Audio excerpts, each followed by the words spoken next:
మా బాధలు చెప్పుకోవాలని చెప్పి టెన్షన్ పడకుండా మామూలుగా మాకు యాక్చువల్లీ 9 months అనమాట. నాకు 9 months దాకా నేను ఈ ఫేస్ కోసం వెయిట్ చేశాను. నేను చెప్పలేదు కానీ 1 month నిద్రలేదు అండ్ చాలా మనీగా ఉంది. మా ఇల్లు ఏమైపోతుంది అనేది మేము ప్రాపర్టీ అమ్మేసుకుని మా కెరీర్ లో ఉన్న సేవింగ్స్ అన్ని పెట్టి అండ్ 2048 దాకా మాకు ఈఎంఐస్ ఉన్నాయండి. అవన్నీ మా ఫ్యూచర్ ఏంటో అర్థం కావట్లేదు. ఇల్లు పోతుంది అంటే మా ఫ్యూచర్ ఏంటో అర్థం కావట్లేదు. మాకు ఈఎంఐస్ ఇది తప్పించి ఇటు వస్తుంది. సో ఏం చేయాలి? నా ఫ్యూచర్ అంతా బ్లాంక్ అయిపోతుంది. మా థాట్ ప్రోగ్రెస్ ముందుకు వెళ్ళట్లేదండి. సో మేము అందరినీ రిక్వెస్ట్ చేసేది ఒకటే, అందరూ యునైటెడ్ గా ఉండాలి. ఎవరు ఇల్లు వదులుకోదలుచుకోలేదు.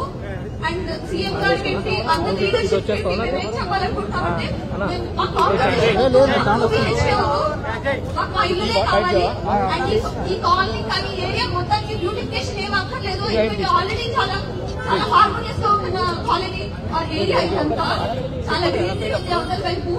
అండ్ నేచర్ వైజ్ చాలా బాగుంది. మేము అంతా సిటీ వచ్చేసి నేచర్ కి దగ్గరగా ఉండాలని చెప్పి మేము ఈ ఏరియా చూస్ చేసుకున్నాం. సో అలాంటిది మేము ఇల్లు అసలు వదులుకోదలుచుకోలేదు ఎట్టి పరిస్థితుల్లోనూ. సో అందరు లీడర్షిప్ మాకు సహకరిస్తారని కోరుకుంటున్నాను.